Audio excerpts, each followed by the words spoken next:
Just a minute ago, just 2 minutes ago, I didn't know, but your friend right here just explained to me what it is, so I have a little bit of idea of what exactly happened. I've just been briefed on that case not too long ago, and I think that the verdict of what they decided to do and what's been going on with the case is really ridiculous, and I think a lot of people agree with me. I'm intermediately familiar. I just read up on it this morning on Yahoo.com, so I just heard about it. Martin case? Heard about it. I've been reading about it. I've been paying attention. I'm wearing the hoodie to show a little bit of solidarity because I don't want to be marked as suspicious and shot by a white guy too. Okay. So how do you feel about the outcome of the case? I think it's, forgive my language, I think it's a load of bullshit.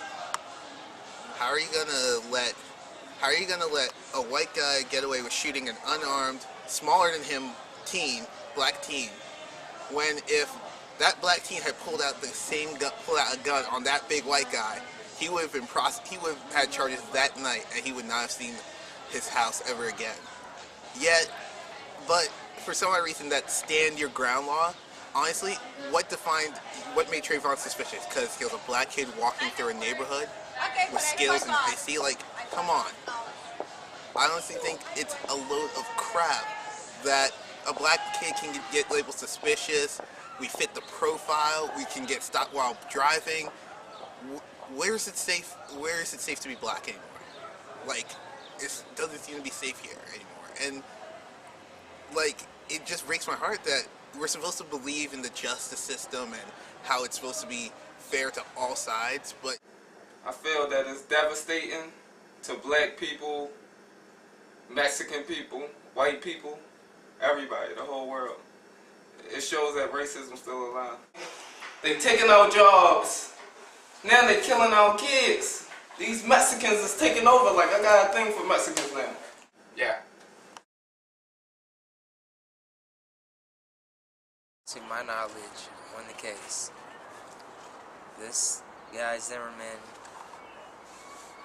he is neighborhood watch, and apparently he had a history of wanting to be a police officer. He's a wannabe cop.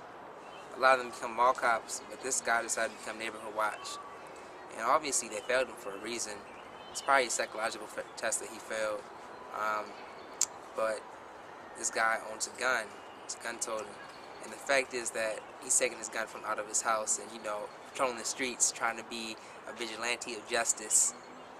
Basically, like a downgraded version of Batman, if you would. He said he was like, them coons and they always get away. Who always get away? Criminals or thugs, guys with hoodies and fucking Skittles and iced tea in their hand. You feel me? Like, literally, who always get away? You feel me? Like, I ain't understanding, but you dig. Basically, it's a shocking moment, like, towards the world. You feel me? That this guy Zebra Man is still walking the streets this day. And you feel me? And he wasn't even a cop. He was like a neighborhood watch, like an old lady or something. You understand? He was like a old lady or something looking out the window. You feel me? See a guy with some Skittles and an iced tea in his hand, grab his firearm, walk outside. It gotta stand your ground, boy. Stand your ground. You dig? Like, your ground, basically your home. You feel me? Like, I'm from Baltimore. We don't got that law. You dig? it's a load of crap that you just get called suspicious. You're just marked from the day you're born. You're marked as what seems to be less than human. You're automatically the crime suspect in a lot of cases. Like, where's the fairness?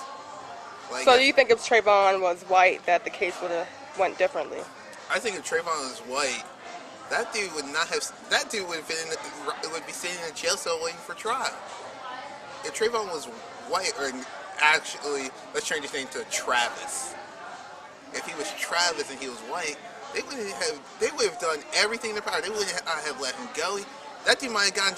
Zimmerman would have probably been shot right there at the scene. There would have been a parade. There would have been like celebration of the cops' justice. But with Trayvon, they're like, oh, we let it slide. He threatened the guy. The guy's definitely, based off the picture, it looked like he had at least 80 pounds on Trayvon. Like, come on. That's my piece. So bull. Is on some real stuff, real shit. What I don't get is, alright, if you like a block watcher, you dig? Why aren't you chasing a young guy, a teenager, with Skittles and an iced tea in his hand, block to block? You feel me? So anyway, the whole issue with that occurred in Florida, though, is this kid Trayvon. He was walking down the street to his father's fiance's house, and he had just left the store. You know, he got some Skittles and some iced tea.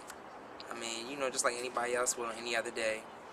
And so this guy in the neighborhood, Zimmerman, he feels threatened by this kid. I don't know what happened. There was altercation or not. I'm not sure. I haven't really, you know, found out that much about it. But I guess there was an altercation, and Zimmerman felt threatened by the 17-year-old unarmed kid. And keep in mind, this is an adult. This is a gun-wielding adult that is scared of this little kid. So what he does is he, after Trayvon walks away, this guy chases after him, and he pulls out his gun. And I'm not sure exactly how long it took or what took place right before it happened, but this guy shot this kid Trayvon. I'm not sure how many times he shot him.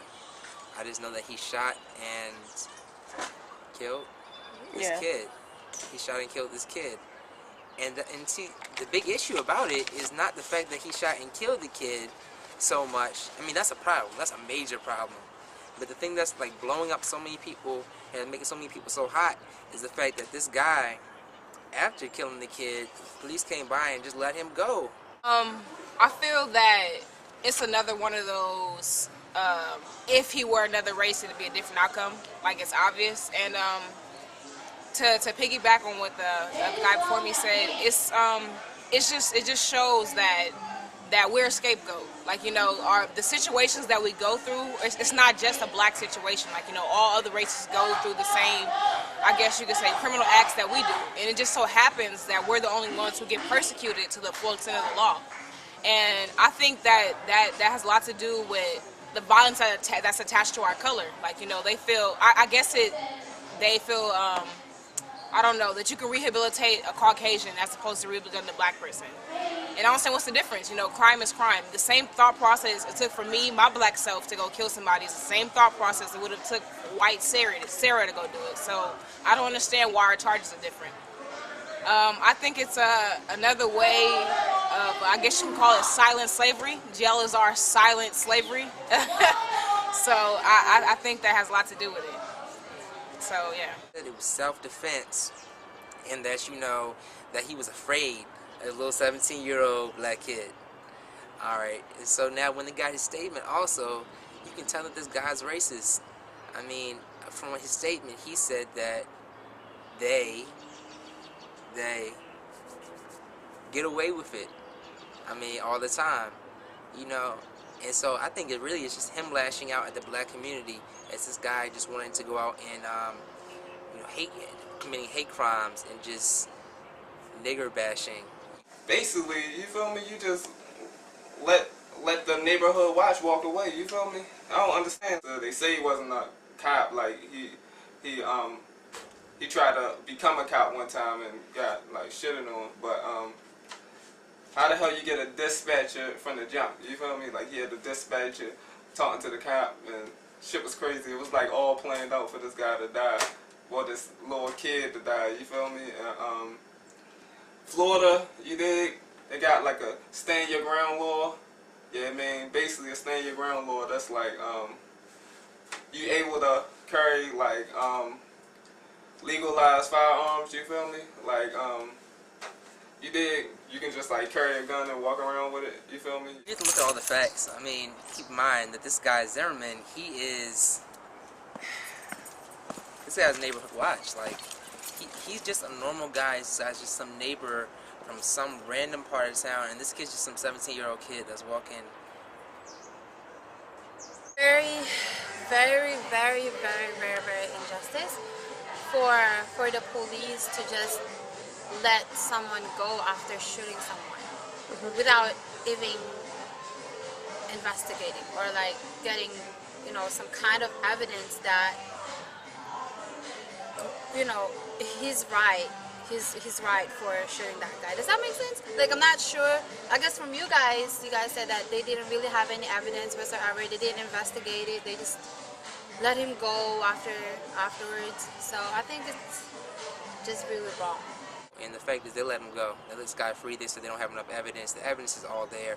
Any guy walks outside his house with a gun and shoots somebody is going to go to prison. Is likely going to get the electric chair. They let this man walk free. Obviously, in Florida, in the area that they're in, they're extremely racist. And it's crazy because in Florida, California, Nevada, like, it's a big population for Mexicans over there. You dig? Big population for essays, you feel me? And some essays racist, you dig? Some of them racist, you feel me? Don't think that just white people racist. Mexicans racist too, you feel me? Africans racist too, you dig? Asians racist and black people racist. So you feel me? He was a racist, you feel me? Everything that got to do with that case was racism, you dig? And